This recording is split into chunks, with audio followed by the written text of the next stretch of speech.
各位同學大家好啊，等我嚟解答一下呢2025年第13題嘅選擇題啊。一點呢，物體 O 放置在兩個平面鏡 M1 同埋 M2 嘅前面，如圖所示。好啦，像可以喺邊一個位置形成呢？ OK， 邊一個位置形成個像呢？咁啊，我哋見到呢，而家有兩塊嘅平面鏡。嗱，我覺得咧，同學仔咧最好咧就畫咗嗰個，即係你要知道嗰個物件啫喺邊一度。咁其實咧呢一題咧有少少花巧嘅，就係話啊，其實咧兩塊平面鏡喎，平時咧我哋就考一個物件就擺喺一塊平面鏡嘅前邊，OK？我哋咧像佢咧就等於物佢，所以咧呢一度咧應該有一個佢嘅虛像咧就出現咗，OK？咁而家咧就係擺放斜少少啫。咁同學仔咧通常下意識一睇就係，阿 Sir 梗係 R 啦，即係淨係得 R 應該咁講。OK，好，呢個係啱嘅。OK，呢個好簡單啫，因為呢塊鏡直頭佢嗰個嘅物佢同像佢咪一模一樣咯，一格半同埋一格半係咪一樣啊？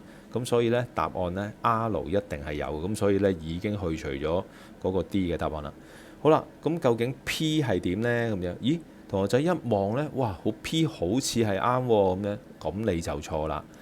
你試下諗下，呢一塊係鏡喎，咁我哋將呢一塊鏡呢，嗱，由於佢係平面鏡呢，佢嘅特性，你中意延伸佢都得㗎，冇問題。其實佢都係一塊平面鏡嚟嘅啫嘛。好啦，不過呢，你要留意得到，哎呀死啦，呢一個係物佢，因為同佢形成一個髮線，即係嗰個平面鏡嘅髮線呢，係同佢之間係形成一個垂直面㗎嘛。咁所以呢，理論上嗰個像喺邊度啊？就係喺呢一度啊！哎呀，唔好意思，原來嗰個 P 係錯㗎，係錯㗎。OK，好，咁跟住之後呢，咁阿 Sir，P 如果係錯，其實個答案咪淨係得。咪淨係究竟 Q 又係咪呢？咁啊，即係 A 已經唔係答案啦。好啦，咁呢，原來呢又有啲花巧啦。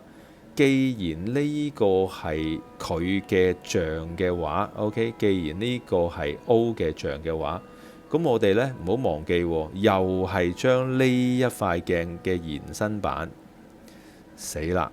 原來我哋又一次咧證明自己咧睇嘢嘅時候咧要闊一啲啦。OK，好，原來咧呢一塊鏡嘅延伸版呢，你會發現到嗰個像嘅像呢，即係 O 呢一個，我當佢個像呢叫做 O 一撇啦。其實 O 一撇靠嗰塊鏡嘅形成嘅話呢，其實呢一個就係 O 嘅撇兩撇啦，即係佢嘅像啊。OK，咁點解嘅？咁因為呢個咪就係佢嘅物佢咯，咪一樣咯，物佢咪等於像佢咯。所以答案 Q 同埋 R 都係啱㗎，所以答案係 boy。呢一條呢有少少花巧啦，所以呢嗰年呢答啱嘅同學仔只不過係得25% 咋，25% 咋。OK，咁啊，如果唔明白嘅，重新將呢條片呢再睇多次，希望呢下次呢遇到同類型嘅，重點就係識得去將一啲嘅平面鏡無限咁延伸就得㗎啦。OK，跟住之後呢，唔好人哋擺斜咗，你就以為佢唔係答案啦。好，同學仔，咁啊呢一題呢俾一個唔開心你啦，希望你注重呢一啲嘅題目，唔明嘅再睇多次呢條片啦。同學仔加油啊，拜拜。